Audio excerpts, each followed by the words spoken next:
क्या बात है? हम तुम्हें गिरफ्तार करने आए हैं। और ये रहा तुम्हारी गिरफ्तारी का वारंट। लेकिन मेरा जुर्म क्या है? जुर्म क्या है? ये तुम्हें पुलिस स्टेशन में पता चलेगा। चलो। ठहरिए, ये हाथ दूर कीजिए और मुंह से बात कीजिए। तुम हमें धमकी दे रहे हो? धमकी नहीं, समझा रहा हूं। मेरा जुर्म बता दो, मैं आपके साथ चलने के लिए तैयार हूं। हमारे पास वारंट है और जुर्म का कारण पुलिस स्टेशन में है, इसलिए तुम्हें हर हालत में हमारे साथ चलना होगा। और अगर मैं ना चलूं तो फिर जबरदस्ती करनी पड़ेगी। और अगर हम जबरदस्ती पर उतर आए तो शायद गोलियां भी चल सकती हैं। गोलियों की आंखें नहीं होती है ना, अंधी होती हैं बेचारी। मुजरिम के साथ साथ बेगुनाहों का भी सीना चीर कर निकल जाती है। हो सकता है तुम्हारी इस हरकत से बस्ती के बेगुनाह लोगों की जानें चली जाए और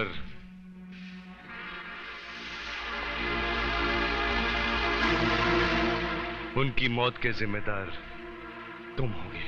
इंस्पेक्टर, तुम्हें नहीं यहाँ से नहीं ले जा सकते। जबरदस्ती ले जाने की कोशिश करोगे तो ढेर सारी लाशों की दीवार खड़ी हो जाएगी। हाँ, ढेर सारी लाश खड़ी हो जाएगी। जाओ यहाँ से तुम लोग। ठहरो, कोई आगे नहीं बढ़ेगा।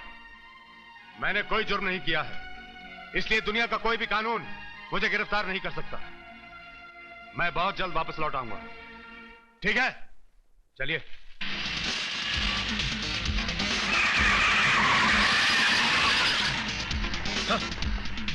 अरे अर्जुन, बड़ी प्यास लगी है यार। हाँ यार, मुझे भी बहुत तलब लगी है। कौन हो तुम लोग? ये है कमिश्नर हेमराज और ये है असिस्टेंट कमिश्नर यमदूत। तुमने हमारे डैडी यानी चंपकलाल का अपमान किया है।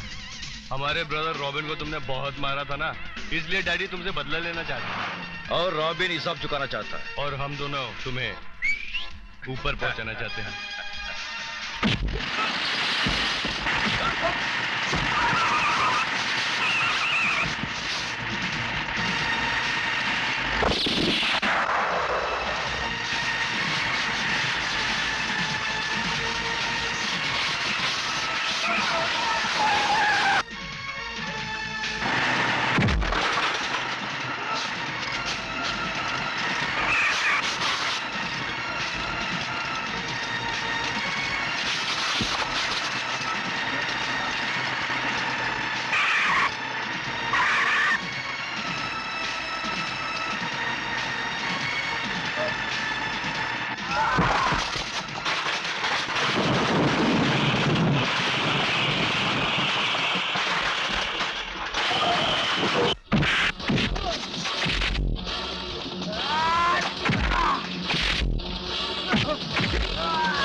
किशन। इधर ही आया होगा किशन, ढूंढते साले को।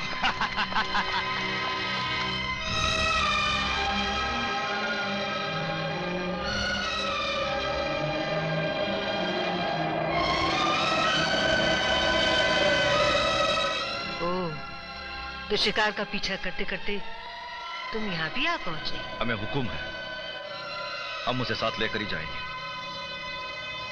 वो इस आश्रम में पनाह लेगा, ये हमने कभी सोचा भी नहीं था माँ। मगर इस घर ने तुम्हें भी एक दिन पनाह दी थी, ये तुम कैसे भूल गए? ये हम कब भूले माँ? अगर हम भूले होते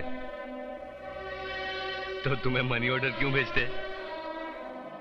हम तो ये चाहते हैं कि तुम्हें इतनी दौलत दें कि तुम इस यतीम खाने के बजाय एक आलीशान यतीम खाना खोल दो। क्यों बेड़ो? हैं? अगर मुझे तुम्हारे बारे में पहले पता होता तो मैं तुम्हारे रुपयों को हाथ भी नहीं लगाती। खून, कत्ल, डाकाजनी के रुपयों से जो मंदिर बनते हैं उनमें भगवान की नहीं शैतान की पूजा होती है। मगर मां, सच्चाई यह है कि जिस दुनिया में आजकल हम जी रहे हैं वही सच्ची दुनिया है। तुम्हारी दुनिया ने हमें दिया ये क्या है? भूख, पकाकशी, जिल्लत। तुम्हारे ख्यालात पुराने हो चुके हैं मां। ये जमीन, ये समुद्र, ये आकाश, तुम इनके बगैर अगर जीना जानते हो तो भगवान की बनाई हुई इस दुनिया को मिटाकर शैतान की दुनिया आबाद कर लेना। तुम नहीं समझोगी माँ, इसलिए उस दिन फंक्शन के बाद हम तुम्हें मिलने नहीं आए। नहीं, तुम इसलिए नहीं आए क्योंकि तुम बेनकाब हो चुके थे। तुम इसलिए नहीं आए क्योंकि तुम्हारी असली सूरत मेरे सामने आ चुकी थी। मगर याद रखना, अपराध की जिस मशाल को तुम लिए घूम रहे हो, एक दिन उसी की आग में तुम गलकर राख हो जाओगे।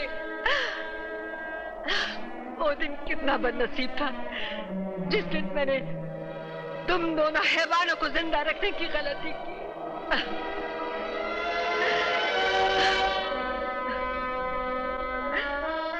काश उस दिन मैंने तुम्हें भूख से बिलखने के लिए वहीं छोड़ दिया होता माँ, और तुम्हें वही कचरे के डिब्बे में सड़ने के लिए छोड़ दिया होता। माँ, हमारे रास्ते से हट जा माँ। हमें अपना काम करने दो मां, वो कहीं भाग ना जाए। चलो अर्जुन। रुक जाओ, तुम्हें मेरे खून की कसम। हमें खून की कसम देकर रोकने की कोशिश मत कर माँ।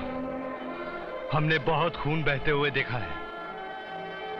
पेट के लिए बेटे को बाप का खून करते हुए देखा है, बाप के हाथों माँ का खून होते हुए देखा है, दौलत के हाथों गरीबों का खून होते हुए देखा है, और झूठ के हाथों सच का खून होते हुए देखा है।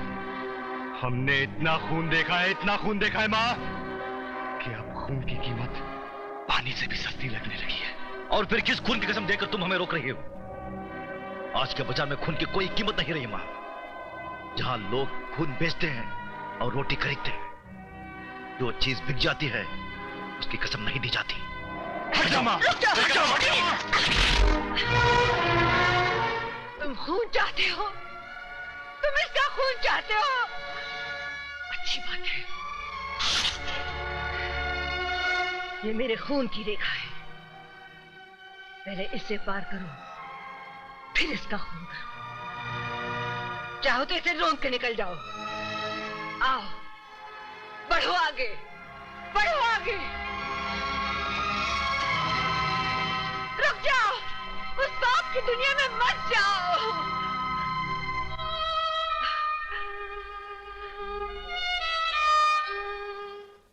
अरे गोली मारो ऐसी मां को। वो औरत हमारे रास्ते में आएगी ना तो गोली मार डालेगा। अकेला खामोश, जबान को लगाम दे। नहीं तो हम तेरी जान ले लेंगे। वो हमारी माँ है माँ। अगर तूने माँ के खिलाफ कुछ बोला ना तो तेरे गले की नली काटकर गटर की नली में फेंक देंगे, समझा? अरे नहीं बेटा, नहीं, ये तो बेवकूफ आदमी है। मार खाने के बाद इसकी अकल इसकी नाक के रास्ते बह गई है। तुम्हारी माँ को कुछ बोल सकता है? कुछ नहीं बोलेगा। इसकी मैं जिम्मेदारी लेता हूँ। कुछ नहीं बोलेगा तुम्हारी माँ के बारे में। समझा देना इसे। समझा देता हूँ। चलो तुम आराम करो। जो आराम करो। डैड, ये लोग हमारा खाते हैं, हमारा पीते हैं, ऊपर से एक औरत के नाम को धमकी देते हैं। अबे धमकी देते हैं। तू साला किसी दिन बीच चौराहे में मेरे को जूते खिला देगा। डैड, इस बर्फ में बदबू है। सिंक्स। ये बर्फ नहीं है, गोबर है। जख्म के लिए अच्छा होता है। खून बहुत बह चुका है, मैं वादा नहीं कर सकता कि मैं इसे बचा भी सकूंगा या... मैं जानती हूँ डॉक्टर साहब कि इलाज और दवाओं की एक सीमा होती है। जब दवाओं का असर खत्म हो जाता है तो दुआओं की सीमा शुरू होती है। आप अपना इलाज जारी रखिए, मैं अपनी प्रार्थना जारी रखती हूँ।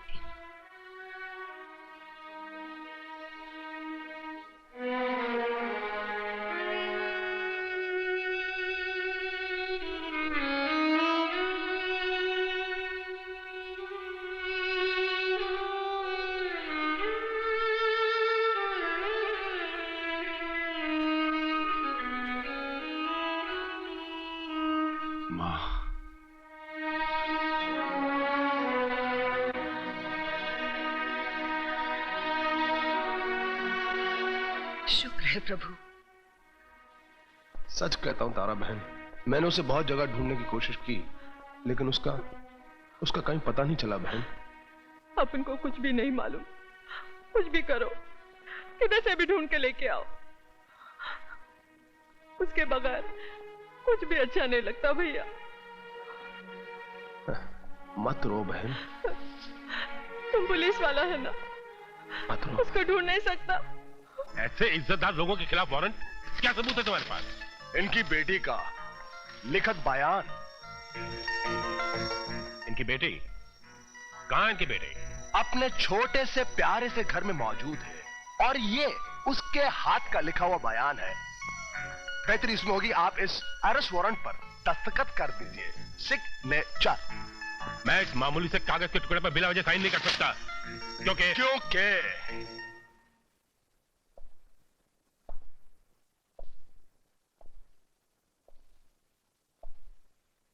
क्योंकि आप उन लोगों के साथ मिले हुए हैं। Shut up!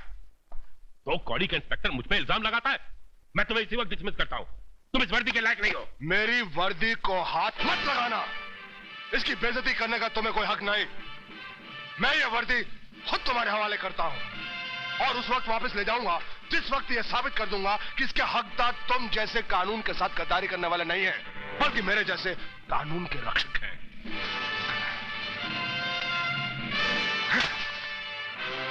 इंस्पेक्टर पी के ले ले, झाड़ू हाथ में ले ले, नीचे से नहीं सफाई ऊपर से शुरू कर दे। पंडित जी, मुझे आपका आशीर्वाद चाहिए।